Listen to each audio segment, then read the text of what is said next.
Hello, Body and Messiah.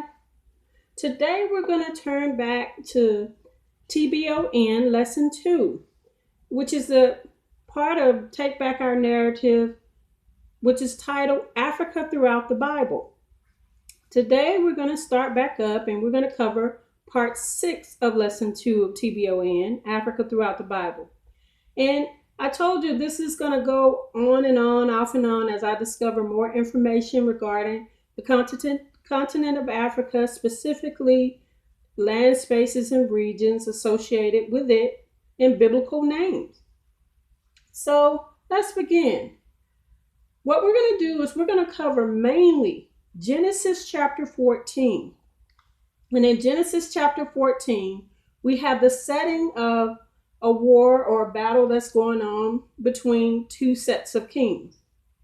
And these kings, well, first, let me try to summarize this for you. There's a king named Chedorlaomer, king of Elam. Elam, if you look back at the biblical heritage chart, covers the region of Iran, basically. So this king is ruling over these kings and these kings. But all of a sudden, the kings of Sodom and Gomorrah were tired of being under his rulership, and they gathered a federation of their own of kings and areas, and the king of Sodom and Gomorrah decided to battle against this king. So we have 5 kings here and 4 kings here. They're going to battle. So as I cover these kings and these names, you'll notice that I have them underlined in red, particular ones that are underlined by red marker. And these are going to be the land areas that I've discovered that are also correspond with land in Africa. And I'm going to take them later and I'm going to put a little notation that shows you the names of these areas and where in Africa they're located. Now, I did my best to do a drawing rendition of, Africa, the lower portion of Africa, because most of these areas are going to be around this region. You have the king Bera, B-E-R-A, king of Sodom. You have Bersha, king of Gomorrah. You have Shinab, king of Admah. You have Shimber, king of Zeboim. Now here, I'm not sure if the king is Zoar or if this is the king's name or the name of the area. Because in this section of scripture, it names the king of Bela, B-E-L-A, and it states in parentheses in the Tree of Life version, this is Zoar. Okay, so it could mean the king, it could mean the land, it could mean both. Now these kings line up for battle in the valley of Siddim, or Siddim, S-I-D-D-M. And in parentheses it states this is the Salt Sea. Now these kings line up to battle against Chedorlaomer, king of Elam, Tidal, king of Goim, Amraphel, king of Shinar, Arioch, king of Elasar. Now these kings, when they go to battle, they defeat the kings of Sodom and Gomorrah, and they take all of their possession and land, and they also take possession of the people. And included amongst the possessions of the people of Sodom and Gomorrah is Abram's nephew Lot. Okay, patriarch is still named Abram. He's not Abraham yet. Now you look over here when we read in Genesis chapter 14, starting with verse 13 through 14.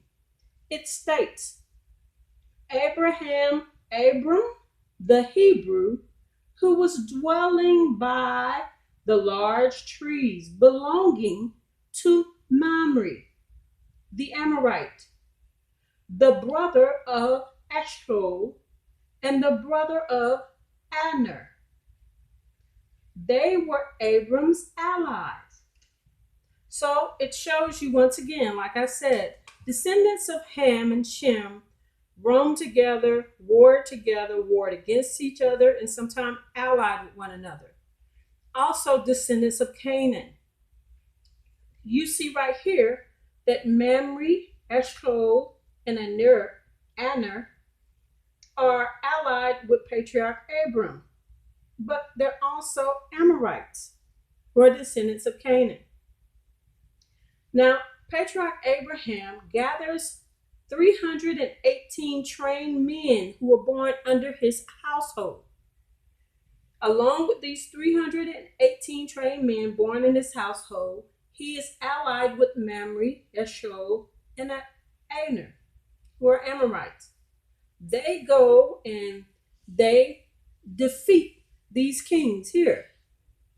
And after they defeat them, they take the possessions of Sodom and Gomorrah, which includes Patriarch Abram's nephew, Lot. Now, I want you to go back and read in Genesis chapter 13, verse 18. I want you to notice something there. It says, so Abram moved his tent from place to place and came and dwelt by Mamre's large trees. Okay, this is Mamre, the Amorite, which are in Hebron. So Mamre's large trees is located in Hebron. And Patriarch Abram built an altar to Adonai. Now, notice all these names that I have underlined. So I'm going to go and I'm going to start laying out where they're located, what region. So we have Bera. Go find Bera. Now, as I mentioned, this is where I found Bera. Bera is found in a 1710 map of Africa. And Bera is located somewhere between like upper Namibia, kind of close to Zambia, okay? But I found that it's specifically stated in the 1710 map of Africa, okay? Then we have the next one listed there, Zoar. So Zoar is located here in South Africa. We have Bela, which is mentioned, located in South Africa. We have the next one, the Valley of Siddim or Siddim. This, and it has in parentheses, this is the South Sea. But current day, there is an area named Siddim in South Africa. And you'll notice, it's closer to the sea. Okay?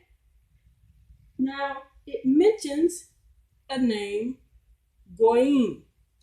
When we look over here for the king of title, king of Goyim is title, right?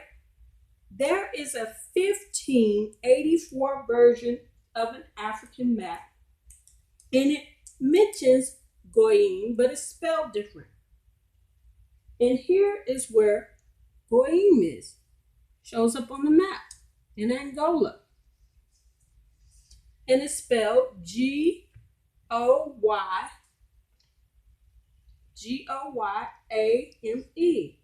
But it's pronounced the same way as Goyim. Goyim. Okay? Now we go over here where Mamre. Mamre is mentioned. Mamre the Amorite.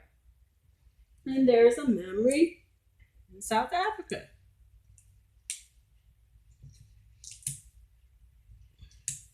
I'm just going to, like I said, just label them there. And then we have Eshcol. But this Eshcol here is spelled without the H. It's a very small farm in South Africa. Isn't that ironic? Then remember here in Genesis chapter 13 that Mamre's large trees are located in Hebron. Okay? And we have Hebron. Hebron is located somewhere in Namibia. There's Hebron. Now notice also, I'm not skipping Dan. It says that Abram and his allies, they pursued these kings as far as Dan. And I mentioned to you guys before that there is a land named Dan that existed before the tribe of Dan, which is hundreds of years later under the descendants of Jacob of Israel. And so there existed a Dan, and Dan, it says that he pursued them all the way up to Dan. And Dan is located up here. I hope you can see it. It's up here, like in Benin. Might need to adjust the shot a little bit. Okay, Dan is up there near between Ghana and Nigeria, in Benin. Right? So that goes to show you that they roam and went all throughout Africa.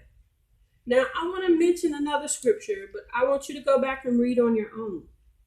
And in Genesis chapter 14, verses 5 through 7, it mentions some of the areas that this king, Chedorlaomer, that he defeated, these different areas. And I want to mention something to you to explain, because we've wondered about, like the Amorites and all these different people that they warred against.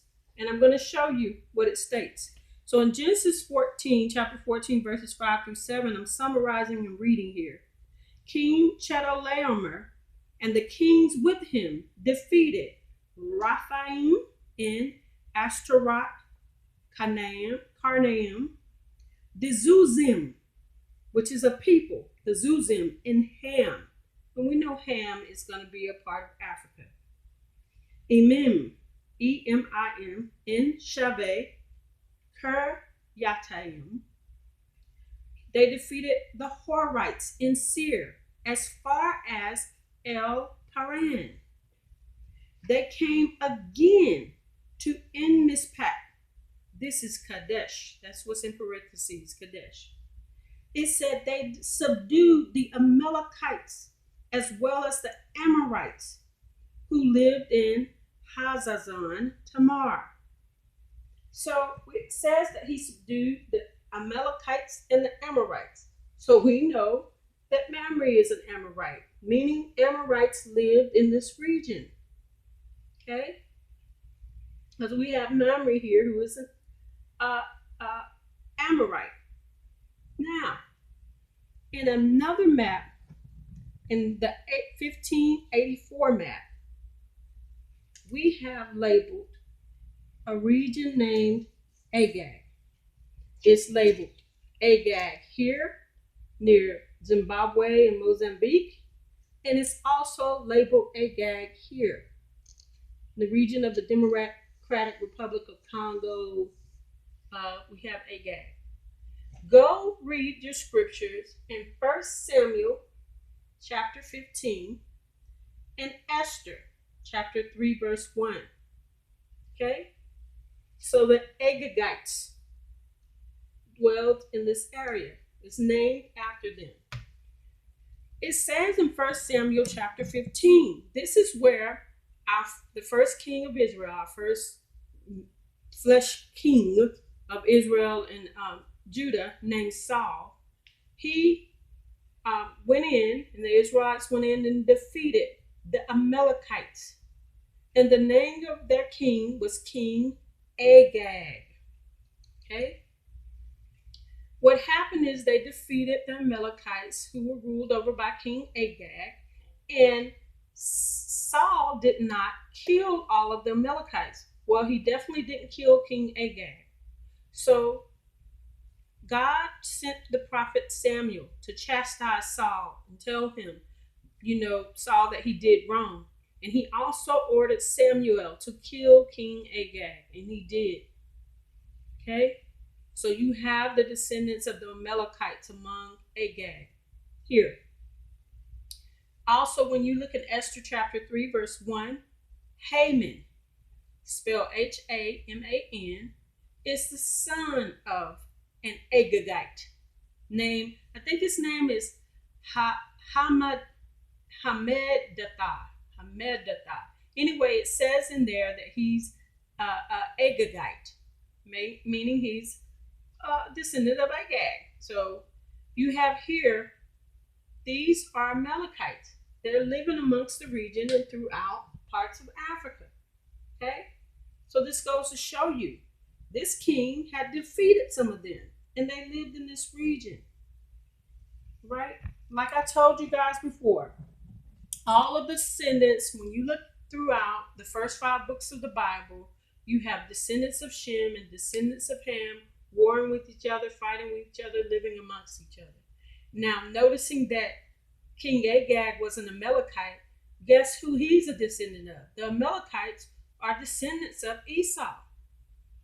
Okay? There's specifically a descendant of Esau that is named Amalek. And so people believe this is the father of the Amalekites. Okay? Now, I'm of the belief that possibly that these Amalekites, there are Agagites who existed before the Amalekites, but they came together or what have you anyway, and some of these descendants were named that. Now, the Amalek, who's under Esau, could have been named after a previous a person in his background and his heritage before Esau. Okay, but all I know is that King Agag is an Amalekite, and this makes it very clear that you see all these descendants here, black and brown descendants warring with each other, and you see Africa throughout the entire Bible being mentioned. Now, the fact that Dan is mentioned way before there are descendants of Israel, and you also, if you go look in the book of Enoch, you'll see where Enoch goes and he sits in the land of Dan, in Dan. And so I believe this Dan is Africa. Of course, the origin of man is in Africa. So in the book of Enoch, I believe it was chapter 13, is where he talks about sitting there. And he's having to read out of this scroll the punishment for those fallen angels. And he is sitting in Dan.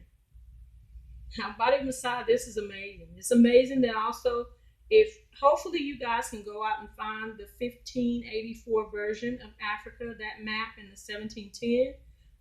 But if not, make a comment out there. And what I'll do is I'll just go later and expand, because seeing these regions, especially Bera, B-E-R-A, is very tiny on the map, and you have to kind of expand it out. You can see Agag pretty big over here, but it's small over here. But I will can later on print copies and hold them up to show you guys as proof on the screen.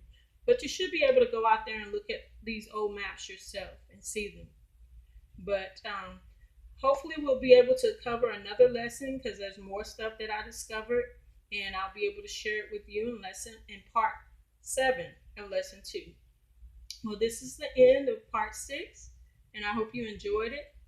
And like I always say to you, Body Messiah, may Adonai Elohim cover and surround you and your family, shield and protect you, and envelop you with his shalom peace.